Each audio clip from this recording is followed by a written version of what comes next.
गुरु प्यारी साध संगत जी, सभी को प्यार भरी राधा स्वामी जी। साध संगत जी, आज की जो साखी है उसमें हम सुनेंगे कि जो लोग नाम दान के बाद दूसरों की बातों में आकर अपने गुरु को छोड़ देते हैं, उनके साथ क्या क्या होता है। तो संगत जी, साखी को पूरा जरूर सुनिए। संगत जी, यह बात एक भाई की है जिसे नाम दान लिए हुए 20 साल हो गए थे, लेकिन अंदर से कुछ भी दिखाई नहीं दिया था।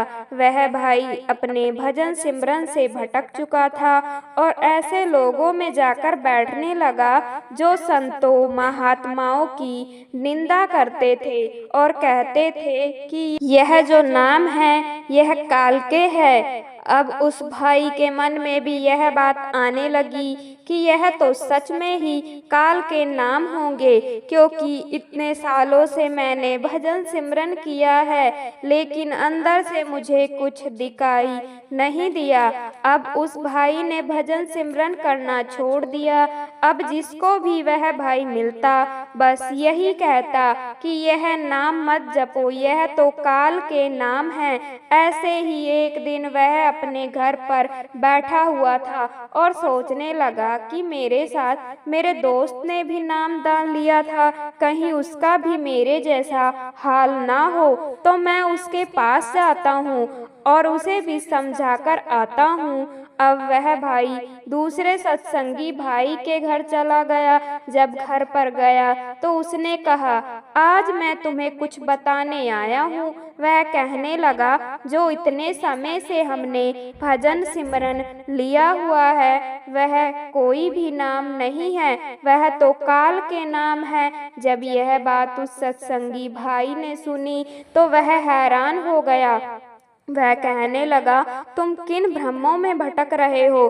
तुमने यह कौन सा रास्ता अपना लिया है अपने गुरु को छोड़कर और उनके नाम को काल के नाम कह रहे हो? यह अच्छी बात नहीं है। दोनों में काफी बहस चली, लेकिन वह भाई समझने का नाम ही नहीं ले रहा था। फिर वह भाई वहां से चला गया। समय बीतता गया। एक दिन वह फिर अपने दोस्त के घर चला गया और जाकर वही बात कहने लगा, तुमने भजन सिमरन करना छोड़ दिया है या नहीं? मुझे तो कितना समय हो गया है भजन सिमरन पर बैठा ही नहीं हूँ, मुझे तो अब पूरा सतगुरु मिल गया है। वह सत्संगी भाई कहने लगा, पूरा सतगुरु जो तुम्हें नाम दान दिया था क्या वह झूठे थे? वह भाई कहने लगा, हाँ सब कुछ झूठ है, वह तो काल से मिलाते हैं, मैं तो पूरे सतगुरु से मिल गया हूँ। जब यह बात सुनी तो सत्संगी भाई ने कहा, तुम्हारा मन भटक गया है, आत्मा भटक गई है, यह तुम सही नहीं कर रहे हो। वह भाई कहने लगा, मैं तो सही कर रहा हूँ, तुम्हें समझा रहा हूँ, तुम सुधर जाओ। सत्संगी भाई ने कहा, तुम्हें जो नाम दान बाबा जी ने दिया है वह कभी भी अपनी रूह को नहीं छोड़ते, वह तो मरते दम तक उसके साथ रहते हैं और मरने के बाद भी अपनी रूहों का साथ नहीं छोड़ते। तुम्हारा आने वाला समय बहुत दुखों से भरा होगा। वह भाई कहने लगा, तुम्हें कैसे पता कि मेरा आने वाला समय दुखों में बीतेगा?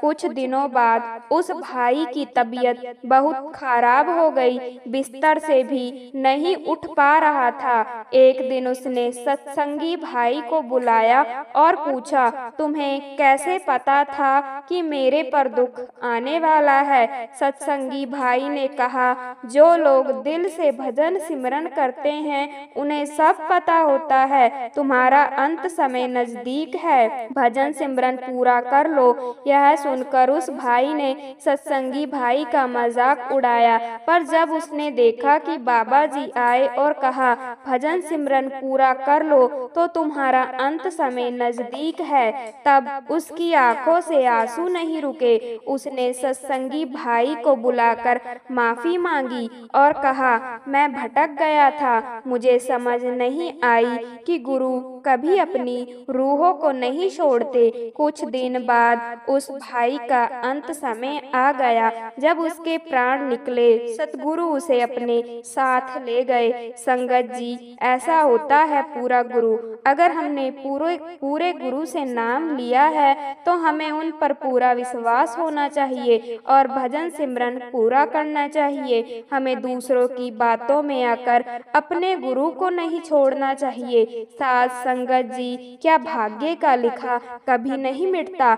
हमारा भाग्य हमारी क्रियाओं और निर्णयों से किस प्रकार जुड़ा होता है, क्या नियति को बदला जा सकता है? आइए हम जानते हैं इस साखी के माध्यम से।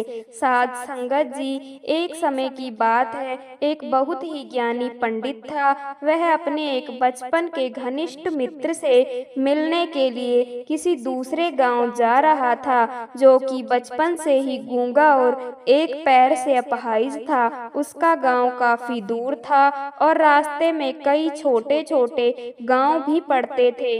पंडित अपनी धुन में चला जा रहा था कि रास्ते में उसे एक आदमी मिल गया, जो दिखने में बड़ा ही हष्ट पुष्ट था। वह भी पंडित के साथ ही चलने लगा। पंडित ने सोचा कि चलो अच्छा ही है, साथ साथ चलने से रास्ता जल्दी कट जाएगा। पंडित ने उस आदमी से उसका नाम पूछा तो उस आदमी ने अपना नाम महाकाल बताया। पंडित को यह नाम बड़ा अजीब लगा, लेकिन उसने नाम के विषय में और कुछ पूछना उचित नहीं समझा। दोनों धीरे धीरे चलते रहे। तभी रास्ते में एक गांव आया। महाकाल ने पंडित से कहा, तुम आगे चलो, मुझे इस गांव में एक संदेश देना है, मैं तुमसे आगे मिलता हूँ। ठीक है कहकर पंडित अपनी धुन में चलता रहा। तभी एक भैंसे ने एक आदमी को मार दिया और जैसे ही भैंसे ने आदमी को मारा, लगभग तुरंत ही महाकाल वापस पंडित के पास पहुंच गया। चलते चलते दोनों एक गांव के बाहर पहुंचे, जहां एक छोटा सा मंदिर था। ठहरने की व्यवस्था ठीक लग रही थी और क्योंकि पंडित के मित्र का गांव अभी काफी दूर था, साथ ही रात्रि होने वाली थी, सो पंडित ने कहा, रात्रि होने वाली है, पूरा दिन चले हैं, थकावट भी बहुत हो चुकी है, इसलिए आज की रात हम इसी मंदिर में रुक जाते हैं। भूख भी लगी है, सो भोजन भी कर लेते हैं और थोड़ा विश्राम करके सुबह फिर से प्रस्थान करेंगे। महाकाल ने जवाब दिया, ठीक है, लेकिन मुझे इस गांव में किसी को कुछ सामान देना है, सो मैं देकर आता हूँ। तब तक तुम भोजन कर लो, मैं बाद में खा लूँगा। और इतना कहकर वह चला गया। लेकिन उसके जाते ही कुछ देर बाद उस गांव से धुआं उठने शुरू हो गया और धीरे धीरे पूरे गांव में आग लग गई थी। पंडित को आश्चर्य हुआ। उसने मन ही मन सोचा कि जहाँ भी यह महाकाल जाता है, वहाँ किसी न किसी तरह की हानि क्यों हो जाती है, जरूर कुछ गड़बड़ है। लेकिन उसने महाकाल से रात्रि में इस बात का कोई जिक्र नहीं किया। सुबह दोनों ने फिर से अपने गंतव्य की ओर चलना शुरू किया। कुछ देर बाद एक और गांव आया और महाकाल ने फिर से पंडित से कहा, पंडित जी आप आगे चलें, मुझे इस गांव में भी कुछ काम है, मैं आपसे आगे मिलता हूँ। इतना कहकर महाकाल जाने लगा, लेकिन इस बार पंडित आगे नहीं बढ़ा, बल्कि खड़े होकर महाकाल को देखता रहा कि वह कहाँ जाता है और क्या करता है। तभी लोगों की आवाजें सुनाई देने लगी कि एक आदमी को सांप ने डस लिया और उस व्यक्ति की मृत्यु हो गई। ठीक उसी समय महाकाल फिर से पंडित के पास पहुंच गया, लेकिन इस बार पंडित को सहन ना हुआ। उसने महाकाल से पूछ ही लिया, तुम जिस गांव में भी जाते हो, वहाँ कोई न कोई कोई नुकसान हो जाता है। क्या तुम मुझे बता सकते हो कि आखिर ऐसा क्या होता है? महाकाल ने जवाब दिया, पंडित जी, आप मुझे बड़े ज्ञानी मालूम पड़े थे, इसीलिए मैं आपके साथ चलने लगा था, क्योंकि ज्ञानी का संग हमेशा अच्छा होता है। लेकिन क्या सचमुच आप अभी तक नहीं समझे कि मैं कौन हूँ? पंडित ने कहा, मैं समझ तो चुका हूँ, लेकिन कुछ शंका है। सो यदि आप ही अपना उपयुक्त परिचय दे दें तो मेरे लिए आसानी होगी। महाकाल ने जवाब दिया, मैं यमदूत हूँ और यमराज की आज्ञा से उन लोगों के प्राण हरण करता हूँ जिनकी आयु पूर्ण हो चुकी है। हालांकि पंडित को पहले से ही इसी बात की शंका थी, फिर भी महाकाल के मुंह से यह बात सुनकर पंडित थोड़ा घबरा गया। फिर हिम्मत करके पूछा, अगर ऐसी बात है और तुम सचमुच ही दूत हो तो बताओ, अगली मृत्यु किसकी है? यमदूत ने जवाब दिया, अगली मृत्यु तुम्हारे उसी मित्र की है जिसे तुम मिलने जा रहे हो, और उसकी मृत्यु का कारण भी तुम ही होंगे। यह बात सुनकर पंडित हैरान हो गया और बड़े पेशोपेश में पड़ गया कि यदि वास्तव में वह महाकाल एक यमदूत हुआ तो उसकी बात सही होगी और उसके कारण मेरे बचपन के सबसे घनिष्ठ मित्र की मृत्यु हो जाएगी। इसलिए बेहतर यही है कि मैं अपने मित्र से मिलने ही ना जाऊं, कम से कम मैं तो उसकी मृत्यु का कारण नहीं बनूंगा। तभी महाकाल ने कहा, तुम जो सोच रहे हो वह मुझे भी पता है, लेकिन तुम्हारे अपने मित्र से मिलने ना जाने के विचार से नियति नहीं बदल जाएगी। तुम्हारे मित्र की मृत्यु निश्चित है और वह अगले कुछ ही क्षणों में घटित होने वाली है। महाकाल के मुख से यह बात सुनते ही पंडित को झटका लगा, क्योंकि महाकाल ने उसके मन की बात जान ली थी, जो कि किसी सामान्य व्यक्ति के लिए तो संभव ही नहीं थी। फलस्वरूप पंडित को विश्वास हो गया कि महाकाल सचमुच यमदूत ही है, इसलिए वह अपने मित्र की मृत्यु का कारण ना बने, इस हेतु वह तुरंत पीछे मुड़ा और फिर से अपने गांव की तरफ लौटने लगा। परंतु जैसे ही वह मुड़ा, सामने से उसे उसका मित्र उसी की ओर तेजी से आता हुआ दिखाई दिया, जो कि पंडित को देखकर अत्यधिक प्रसन्न लग रहा था। अपने मित्र के आने की गति को देख पंडित को ऐसा लगा जैसे कि उसका मित्र काफी समय से उसके पीछे पीछे ही आ रहा था, लेकिन क्योंकि वह बचपन से ही गूंगा और एक पैर से अपाहिज था, इसीलिए ना तो पंडित तक पहुंच पा रहा था और ना ही पंडित को आवाज देकर रोक पा रहा था। लेकिन जैसे ही वह पंडित के पास पहुंचा, अचानक ना जाने क्या हुआ और उसकी मृत्यु हो गई। पंडित हक्का बक्का सा आश्चर्य भरी नजरों से महाकाल की ओर देखने लगा, जैसे कि पूछ रहा हो कि आखिर हुआ क्या। उसके मित्र को महाकाल पंडित के मन की बात समझ गया और बोला, तुम्हारा मित्र पिछले गांव से ही तुम्हारे पीछे पीछे आ रहा था, लेकिन तुम समझ ही सकते हो कि वह अपाहिज और गूंगा होने की वजह से ही तुम तक नहीं पहुंच सका।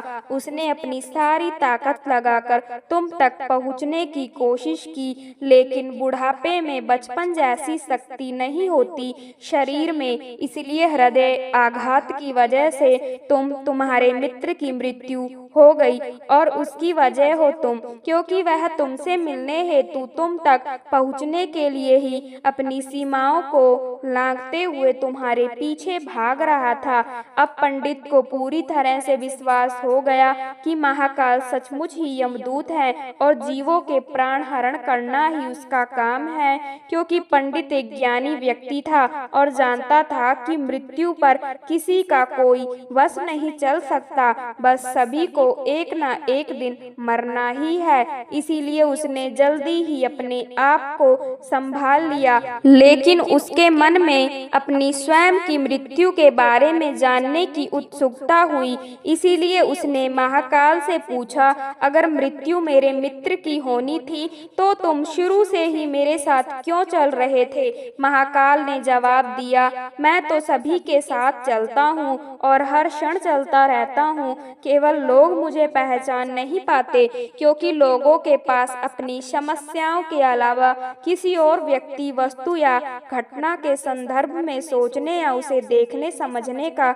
समय ही नहीं है। पंडित ने आगे पूछा, तो क्या तुम बता सकते हो कि मेरी मृत्यु कब और कैसे होगी? महाकाल ने कहा, हालांकि किसी भी सामान्य जीव के लिए यह जानना उपयुक्त नहीं है, क्योंकि कोई भी जीव अपनी मृत्यु के संदर्भ में जानकर व्यथित ही होता है, लेकिन तुम ज्ञानी व्यक्ति हो और अपने मित्र की मृत्यु को जितनी आसानी से तुमने स्वीकार कर लिया है, उसे देख मुझे यह लगता है कि तुम अपनी मृत्यु के बारे में जानकर भी व्यथित नहीं होंगे। सो तुम्हारी मृत्यु आज से ठीक 6 महीने बाद आज के ही दिन, लेकिन किसी दूसरे राजा के राज्य में फांसी लगने से होगी। और आश्चर्य की बात यह है कि तुम स्वयं खुशी से फांसी को स्वीकार करोगे।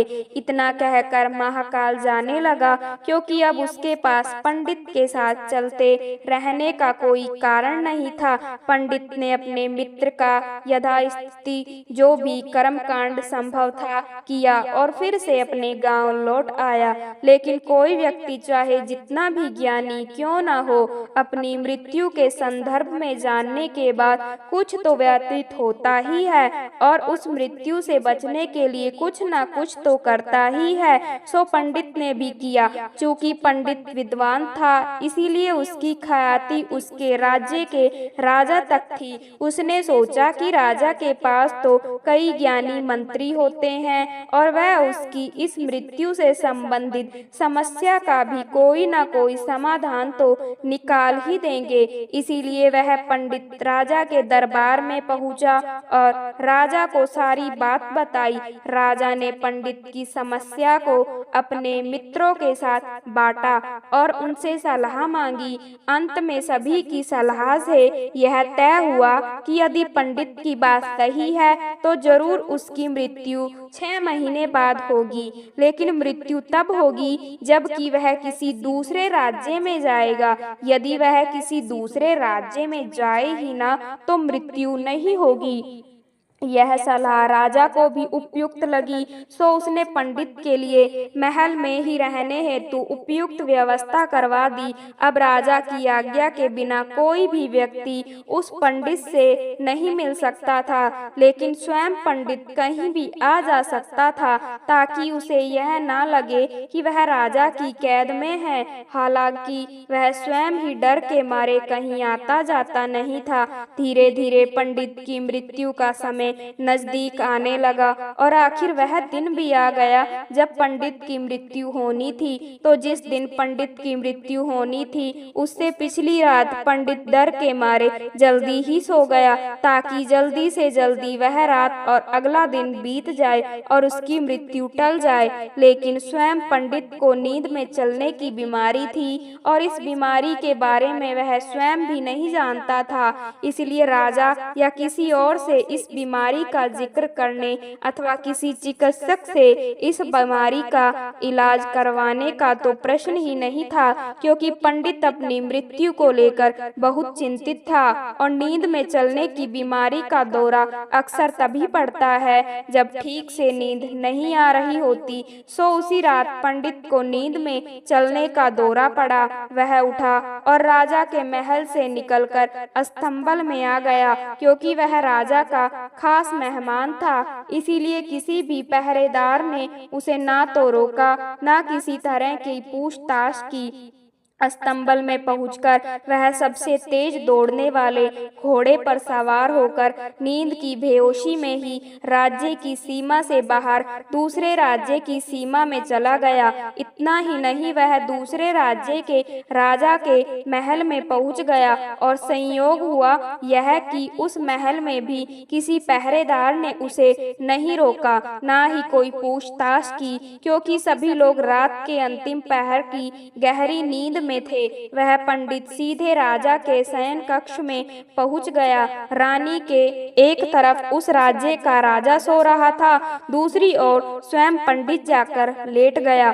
सुबह हुई तो राजा ने पंडित को रानी के बगल में सोया हुआ देखा। राजा बहुत क्रोधित हुआ। पंडित को गिरफ्तार कर लिया गया। पंडित को तो खुद ही समझ में नहीं आ रहा था कि वह आखिर दूसरे राज्य में और सीधे राजा के ही शयन कक्ष में कैसे पहुंच गया, लेकिन वहां उसकी सुनने वाला कौन था।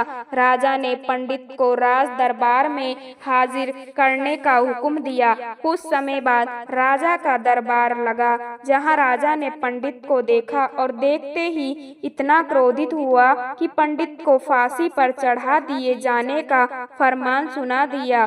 फांसी की सजा सुनकर पंडित कांप गया। फिर भी हिम्मत कर उसने राजा से कहा कि महाराज, मैं नहीं जानता कि मैं इस राज्य में कैसे पहुंचा। मैं यह भी नहीं जानता कि मैं आपके शयन कक्ष में कैसे आ गया और आपके राज्य के किसी भी पहरेदार ने मुझे रोका क्यों नहीं। लेकिन मैं इतना जानता हूँ कि आज मेरी मृत्यु होनी थी और होने जा रही है। राजा को यह बात थोड़ी अटपटी लगी। उसने पूछा, तुम्हें कैसे पता कि आज तुम्हारी मृत्यु होनी थी? कहना क्या चाहते हो तुम? राजा के सवाल के जवाब में पंडित से पिछले 6 महीनों की पूरी कहानी बता दी और कहा कि महाराज, मेरी क्या किसी भी सामान्य व्यक्ति का इतना साहस कैसे हो सकता है कि वह राजा की उपस्थिति में राजा के ही कक्ष में रानी के बगल में सो जाए। यह तो सरासर आत्महत्या ही होगी और मैं दूसरे राज्य से इस राज्य में आत्महत्या करने क्यों आऊंगा। राजा को पंडित की बात थोड़ी उपयुक्त लगी, लेकिन राजा ने सोचा कि शायद वह पंडित मृत्यु से बचने के लिए ही महाकाल और अपनी मृत्यु की भविष्यवाणी का बहाना बना रहा है। इसीलिए उसने पंडित से कहा कि यदि तुम्हारी बात सत्य है और आज तुम्हारी मृत्यु का दिन है, जैसा कि महाकाल ने तुमसे कहा है, तो तुम्हारी मृत्यु का कारण मैं नहीं बनूंगा। लेकिन यदि तुम झूठ कह रहे हो तो निश्चित ही आज तुम्हारी मृत्यु का दिन है, क्योंकि पड़ोसी राज्य का राजा उसका मित्र था। इसलिए उसने तुरंत कुछ सिपाहियों के साथ दूसरे राज्य के राजा के पास पत्र भेजा और पंडित की बात की सत्यता का प्रमाण मांगा। शाम तक भेजे गए सैनिक फिर से लौटे और उन्होंने आकर बताया कि महाराज, पंडित जो कह रहा है वह सच है। दूसरे राज्य के राजा ने पंडित को अपने महल में ही रहने की संपूर्ण व्यवस्था दे रखी थी और पिछले 6 महीने से यह पंडित राजा का मेहमान था। कल रात राजा स्वयं इससे अंतिम बार इसके शयन कक्ष में मिले थे और उसके बाद यह इस राज्य में कैसे पहुंच गया, इसकी जानकारी किसी को नहीं है। इसलिए उस राज्य के राजा के अनुसार पंडित को फांसी की सजा दिया जाना उचित नहीं है। लेकिन अब राजा के लिए एक नई समस्या आ गई, क्योंकि उसने बिना पूरी बात जाने ही पंडित को फांसी की सजा सुना दी थी। इसीलिए अब यदि पंडित को फांसी ना दी जाए तो राजा के कथन का अपमान होगा, और यदि राजा द्वारा दी गई सजा का मान रखा जाए तो पंडित की बेवजह मृत्यु हो जाएगी। राजा ने अपने इसी समस्या का जिक्र अपने अन्य मंत्रियों से किया और सभी मंत्रियों ने आपस में चर्चा कर यह सुझाव दिया कि महाराज, आप पंडित को कच्चे सूत के एक धागे से फांसी लगवा दे।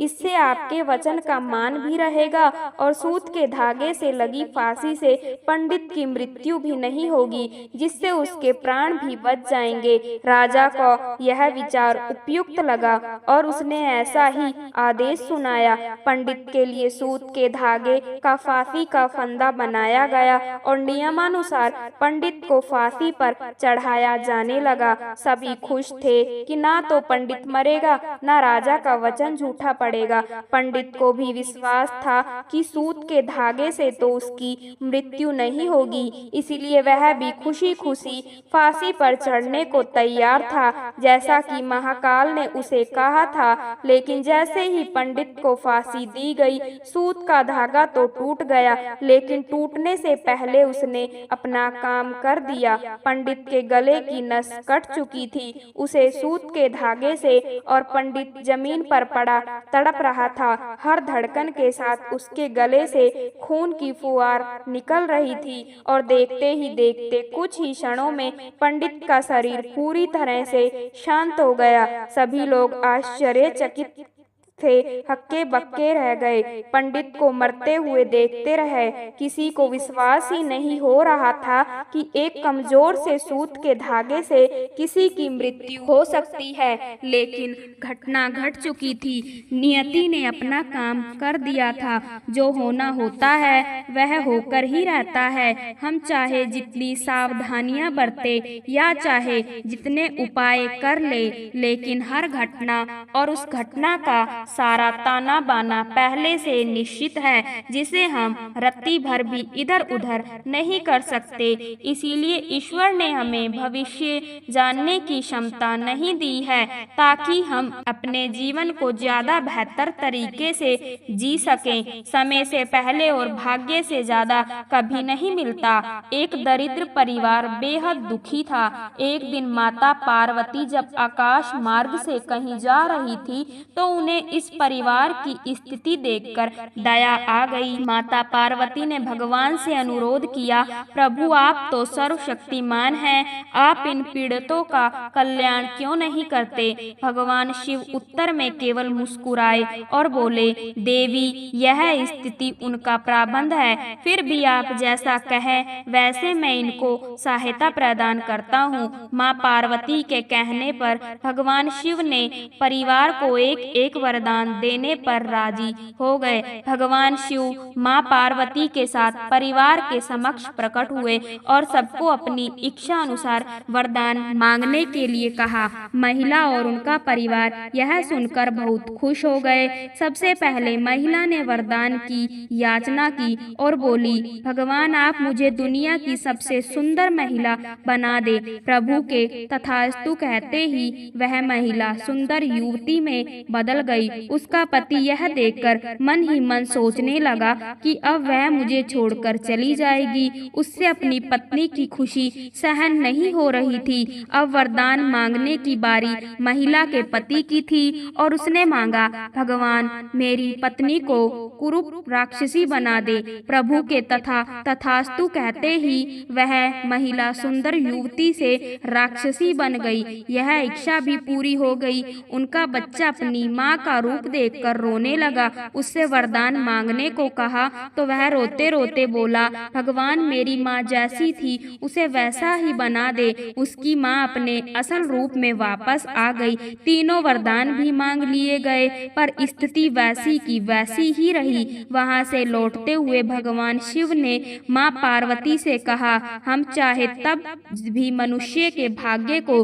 बदल नहीं सकते। सबको अपने अपने कर्मों का फल जरूर मिलता है, इस जन्म में नहीं तो अगले जन्म में। भगवान शिव कहते हैं कि मैं किसी के भाग्य में हस्तक्षेप नहीं करता। जैसा मनुष्य का कर्म होता है वैसा ही उनका भाग्य बनता है। दोस्तों प्रारब्ध हमारा भूतकाल है, उन्हें बदला नहीं जा सकता, लेकिन अपने वर्तमान कर्म तो हम चुन ही सकते हैं। इसलिए वर्तमान में हम जो भी कर्म करते हैं उन्हें सोच समझकर करना चाहिए। हम सभी जानते हैं कि भाग्य से ज्यादा ना कभी किसी को मिला है और ना ही मिलेगा। हमारे पास जो कुछ भी है, चाहे वह दूसरों से ज्यादा है या दूसरों से कम है, हमारे भाग्य का दिया हुआ ही है। जो हमारे भाग्य में लिखा होता है हमें वही मिलता है। लेकिन फिर बात यह आती है कि जब मिलना वही है तो जो हमारे भाग्य में लिखा है तो फिर मेहनत और कर्म करने की क्या जरूरत है।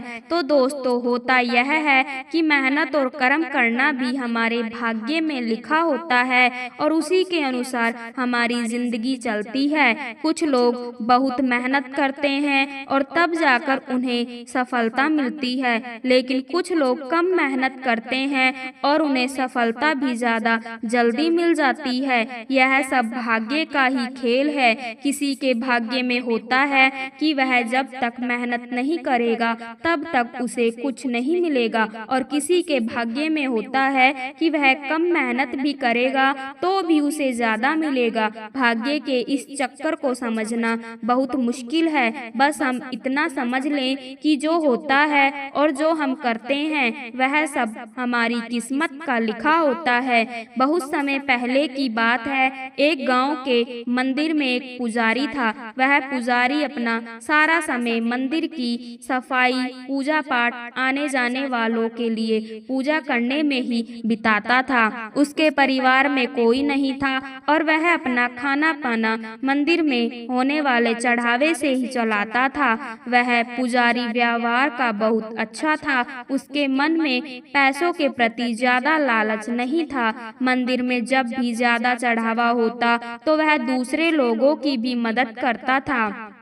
पुजारी मन ही मन यह भी सोचता था कि मंदिर के चढ़ावे से थोड़ा बहुत बचत भी होती तो भविष्य के लिए अच्छा हो जाता। लेकिन गांव का मंदिर था तो वहां लोगों का आना जाना कम होता था। मुश्किल से दिन भर में 5 से 6 पैसों का चढ़ावा हो पाता था, जिसमें से पुजारी अपने दिन भर की जरूरतों को पूरा करने के बाद सिर्फ 2 पैसे ही बचा पाता था। और जब कभी चढ़ावा ज्यादा होता तो पुजारी के पास कोई न कोई व्यक्ति ऐसा आ जाता जिसे मदद की जरूरत होती थी और पुजारी उसे मना भी नहीं कर पाता। बहुत समय बीत गया लेकिन पुजारी पूरे दिन 2 पैसों से ज्यादा बचत कर ही नहीं पाता था। वह हमेशा भगवान से यही प्रार्थना करता कि भगवान कुछ तो ऐसा करो कि मैं 2 पैसों से ज्यादा की बचत कर पाऊं। भगवान से प्रार्थना करके पुजारी रोज की तरह अपने काम में लग जाता।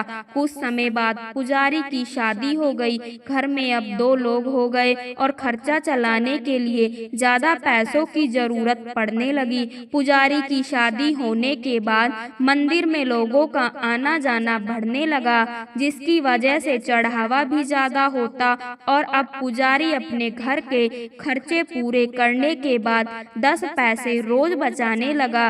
धीरे धीरे पुजारी के पास ज्यादा पैसे हो गए। कुछ पैसों से उसने अपने घर की मरम्मत की और कुछ पैसों को भविष्य के लिए बचा लिया। कुछ समय बाद पुजारी की संतान हुई और अब वह 2 से 3 हो गए। पुजारी की संतान होने के बाद अब पुजारी ने देखा कि वह अपनी दिन भर की जरूरतें पूरी करने के बाद 15 पैसे बचा लेता है। धीरे धीरे बच्चा बड़ा हुआ और स्कूल जाने लगा। अपनी बचत के पैसों से पुजारी अपने बच्चे की पढ़ाई का खर्चा चलाता था। जैसे जैसे बच्चे की उम्र बढ़ती गई और पढ़ाई का खर्चा बढ़ने लगा, वैसे वैसे ही मंदिर में चढ़ावा ज्यादा होता चला गया। ज्यादा लोग आने लगे और पुजारी के जीवन में पैसों की कोई कमी नहीं हुई। अपनी जिंदगी को इस तरह बदलता देख पुजारी ने एक दिन भगवान से प्रार्थना की और पूछा, भगवान, मैं रोज के 2 पैसे बचाता था और बहुत कोशिश करने के बाद भी मैं कभी 2 पैसों से ज्यादा नहीं बचा पाया, लेकिन आज मैं सब खर्च करने के बाद भी 30 पैसे बचा लेता हूँ, जो कि मेरे और मेरे परिवार के लिए बहुत हैं। इस सब की क्या वजह क्या है भगवान? क्या यह आपकी कृपा है या फिर मेरा भाग्य? कहकर पुजारी अपने रोज के कामों में लग गया। रात हुई और जिस समय पुजारी गहरी नींद में था उस समय भगवान उसके सपनों में आए और बोले, भक्त, ना तुम्हारा भाग्य बदला है और ना ही मैंने कोई कृपा की है। तुमने जिस दिन शादी की और तुम्हारे घर जो स्त्री आई उसके आने से तुम 10 पैसे बचाने लगे, जिसमें 8 पैसे तुम्हारी पत्नी के भाग्य के थे, जिसकी वजह से तुम दोनों के पेट भर खाने पीने और बाकी जरूरतों की पूर्ति होने लगी। फिर तुम्हारी संतान हुई और उसके होने के बाद तुम 15 पैसे बचाने लगे, जिसमें से 5 पैसे तुम्हारी संतान के भाग्य के थे, और आज जो तुम 30 पैसे बचा रहे हो उसमें से 15 पैसे तुम्हारे बच्चे की पढ़ाई और उसके बेहतर भविष्य के भाग्य के हैं। भक्त, तुम आज भी अपने भाग्य के सिर्फ 2 ही पैसे बचा रहे हो और आगे भी 2 ही बचा पाओगे। दोस्तों, इस कहानी से आप कई बातें समझे होंगे और साथ ही आप यह भी समझे होंगे कि किस तरह हमारे भाग्य का लिखा हमें मिलता है और साथ ही किस तरह दूसरों के भाग्य का लिखा भी हमारे द्वारा होते हुए दूसरों को मिलता है। आपने देखा होगा कि कई बार लोग पार्टनरशिप में किसी काम की शुरुआत करते हैं और धीरे धीरे वह काम बहुत चलने लगता है। जब काम चलने लगता है, इनकम होने लगती है, तो वह लोग पार्टनरशिप तोड़कर खुद का काम शुरू कर लेते हैं और फिर जो काम शुरू करते हैं वह नहीं चलता और उन्हें नुकसान होने लगता है। इसका कारण भी भाग्य ही है।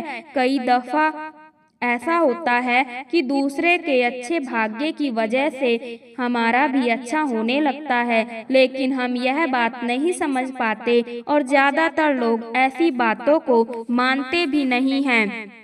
कई बार हमारा भाग्य हमारे दोस्त, हमारे पार्टनर, हमारे परिवार के लोगों के भाग्य से भी जुड़ा होता है। जब तक हम उनके साथ होते हैं तब तक हमारे साथ सब कुछ अच्छा होता है और जब उनसे दूर होते हैं तो हमारे साथ चीजें ज्यादा अच्छी नहीं होती। साथ संगत जी, जिस तरह किसी और के भाग्य की अच्छी चीजों से हमारा अच्छा होता है, उसी तरह इसका उल्टा भी होता है और दूसरों के बुरे भाग्य की वजह से हमारा भी बुरा होने लगता है। यही भाग्य का खेल है जो सारी जिंदगी हमारे साथ चलता रहता है। अगर आप ऐसी बातों को नहीं मानते और भाग्य पर विश्वास नहीं करते तो इस कहानी को अच्छे से 2 या 3 बार पढ़ें और अपने मन में सोचें कि क्या सच में ऐसा होता है। क्या आज तक आपके साथ ऐसा कुछ हुआ है जिसमें किसी और की वजह से आपको फायदा हुआ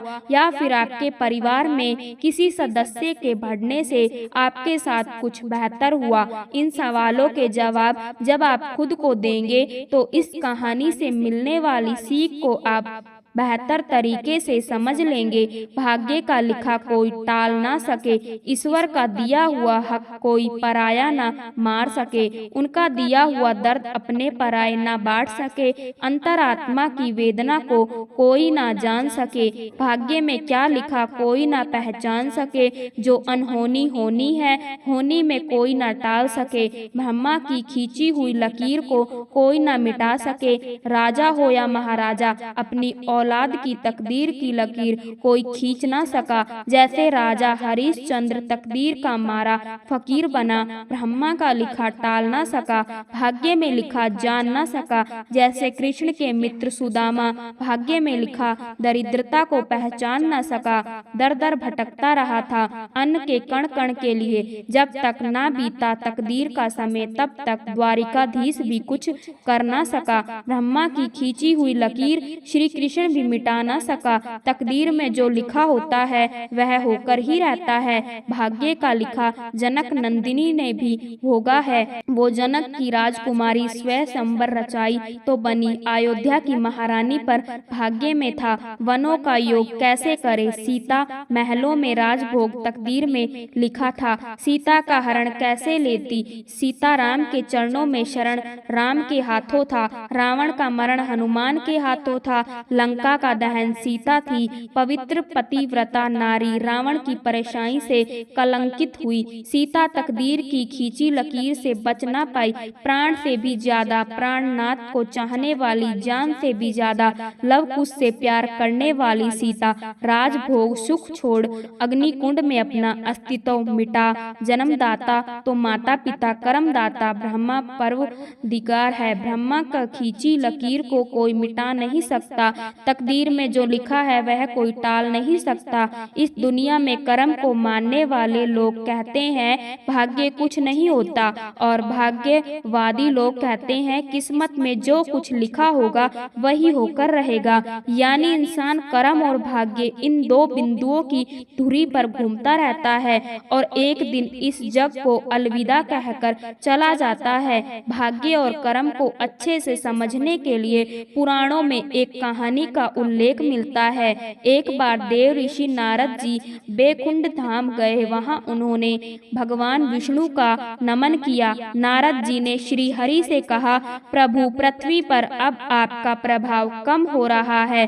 धर्म पर चलने वालों को कोई अच्छा फल नहीं मिल रहा, जो पाप कर रहे हैं उनका भला हो रहा है। तब श्री हरि ने कहा, ऐसा नहीं है देव ऋषि, जो भी हो रहा है सब नियति के जरिए हो रहा है। नारद बोले, मैं तो देखकर आ रहा हूँ, पापियों को अच्छा फल मिल रहा है और भला करने वाले, धर्म के रास्ते पर चलने वाले लोगों को बुरा फल मिल रहा है। भगवान ने कहा, कोई ऐसी घटना बताओ। नारद ने कहा, अभी मैं एक जंगल से आ रहा हूँ। वहाँ एक गाय दलदल में फंसी हुई थी, कोई उसे बचाने वाला नहीं था। तभी एक चोर उधर से गुजरा, गाय को फंसा हुआ देखकर भी नहीं रुका। वह उस पर पैर रखकर दलदल लांघ कर निकल गया।